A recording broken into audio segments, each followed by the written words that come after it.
Okay. It's touch and go. She's in a bad way. She's copped a really serious head trauma. A hit-run victim has just arrived at the clinic. Her circulation, it's deteriorating. So we've just got to stabilise that, get the best out of it we can. Okay, so I've got the catheter in there. It's going to allow the drugs to get in there a lot more quickly. Come on, buddy, come on, mate, come on. Okay, so you've seen him on the road? Yes, and the others were just standing there. Dawn Hardy and her daughter Fiona rescued the road accident victim. Someone actually ran over its whole head and then just kept driving and just left it there. And they just said, it doesn't matter because it's just going to die. And I went, you can't say that. Now, has he got worse since you've been with him? No, it just wants to bite me. Just wants to bite you. It's the thanks you get, isn't it? Yeah. You've done the right thing in bringing him in, though, so thank you. You might have saved his life. It's just incredible that someone could run over a little dog like this and not even stop. Chris administers morphine to control the pain and large doses of cortisone to limit the swelling on the brain. He's just got to, I guess, trust us right now to know that we're trying to do the best we can for him. Go on, mate.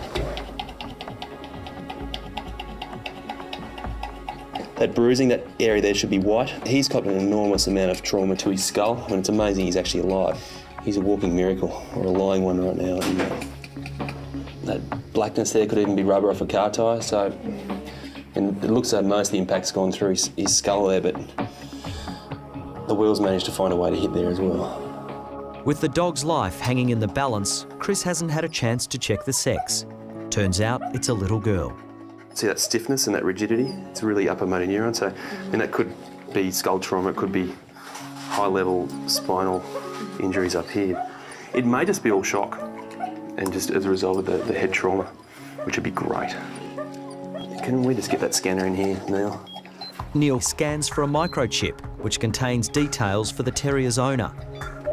At last, some good news. Bye now.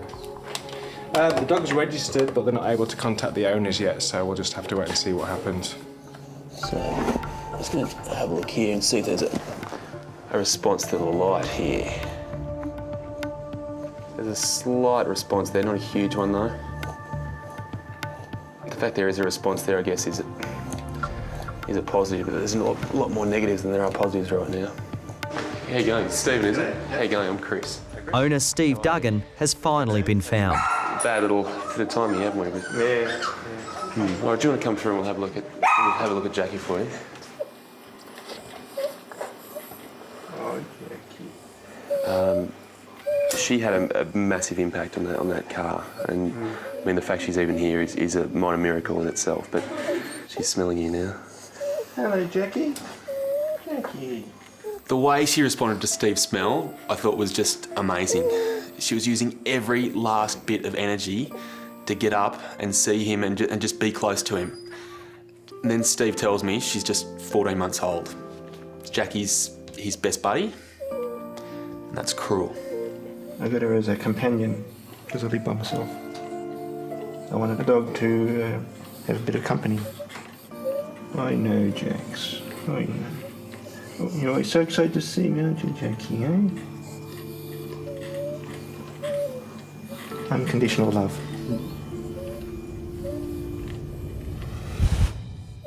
Police are now investigating Jackie's hit run.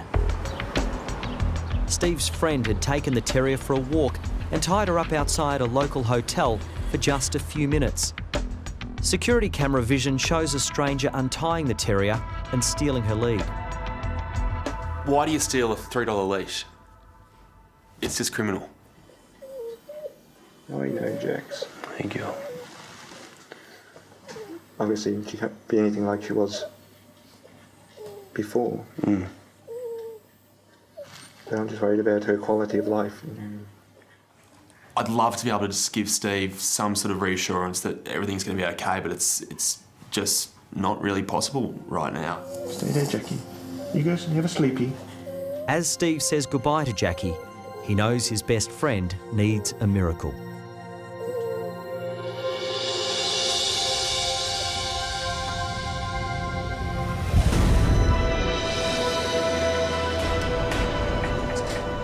Back at Bondi, Jackie has stabilised enough for Chris to carry out some crucial x-rays. 3, 1, 2, 3. So Jackie's improving. She's somehow beaten the head trauma, the concussion, and now she's doing her best to convince me that she can beat this whole thing. But there's one final test, and that's the x-rays. We've got to work out what's going on with that spine. X-ray. I think the thing I find most touching about Jackie at the moment is the fact that she can't see, but the only comfort she's got is that she can smell things. And you go near and she has a sniff of you and she has a little lick of you as if to say, you know, are you helping me now?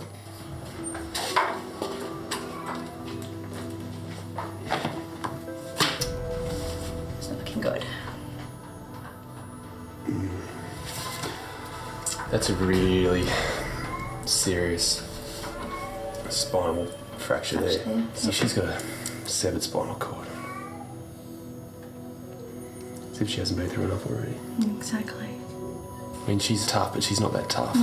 She's fought so hard as well. Yeah, It's very fair. You can't work miracles. It's not fair.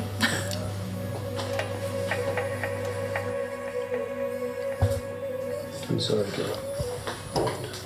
I'm sorry, you're a little fighter though, aren't you, huh? You want to hang on. You really do. I guess what's infuriating in this situation is that she was just doing what she felt natural. She was let off the leash by some idiot who decided to take matters into his own hands, who knows why. And she's the victim of some person's stupidity and thoughtlessness. And, you know, he doesn't have to see this. He doesn't have to deal with the sight we see here with this little girl in trouble. And it's senseless.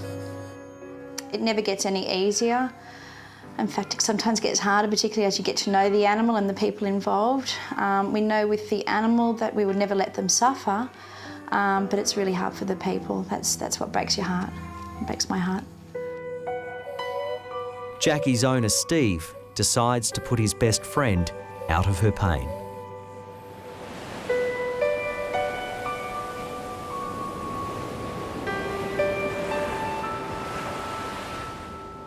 It's been a traumatic day for SARA, but tonight she has one final appointment she would never cancel. Oh, Vegas! Hello! Oh, he's handsome. However tough the day, puppy school never fails to lift her spirits.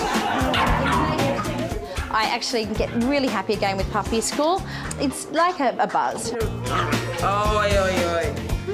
People get puppies with the intention that they're like little stuffed toys, and they're not, because there's poo coming out, they're barking and chewing. Oh, it's very full on. Constantly retrieving my dog from attacking other dogs. They're full on. It's like bringing a baby into your household, and we just get people at their wits' end to help me. And just give them some time out. Yeah, so what you've got to do is scream like a puppy, so it's See how they stop? Okay, that's what you've got to do, okay? It's really important that you scream like a puppy. Some of them are really good, but I tend to get the naughty ones in my class. Harvey gets up to pretty much everything he's not supposed to. His favourite thing at the moment is chewing just the left leg of my jeans. I was considering buying a new sofa. That's on hold. He's ripped the other one to shreds at the moment, so he won't sleep in his own bed. He just gives you those little eyes and you think, oh, it's okay, you don't need to learn that. That's Harvey, what can I say? When you gotta go, you gotta go. And twice, apparently. Didn't quite get it all out first time round. Now, how's everyone going with their toilet training? We've had him for only like a week and a half, and within the first couple of days we've had him going outside. At puppy school in Bondi, class has been called to order. Well, almost.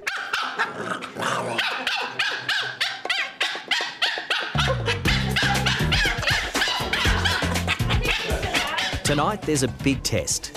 The puppy's owners need to get their pupils to come to them and then sit down. Surely that can't be too hard. That's what she wants to do. Bad boy Yogi gets it half right. Little Winston's quite happy to come, but still not sure about the sit bit. Good boy. We're all right. We're maybe a C+ or a B right now, but we'll get up there. Harvey, come. But Harvey is surprising his mum Maureen with the perfect performance. You can see everyone bonds with their animals and each other, and a lot of them actually can become friends. Now the puppy school's over, I'm absolutely exhausted, so I think it's time for me to go to bed. Come on then, let's go. Harvey, it's bedtime. Be nice with it, please. It's time to check up on Harvey after graduating from puppy school. Harvey, you can't sleep like that, Harvey. There still seems to be some chewing issues. I'd like to have a new sofa one day. Just don't know when that one day will be. New sofa? A few years yet, Mum, apparently. Harvey's ready for the weather. I love him. He's amazing. All right, you can't see. There you go. Come on. Hi, I'm Dr. Danny Dusek from Bondi Vet. If you love our show and want to see more, plus some amazing content about pets and how to care for them, hit the subscribe button. Click that little notification bell and we'll see you on our next video.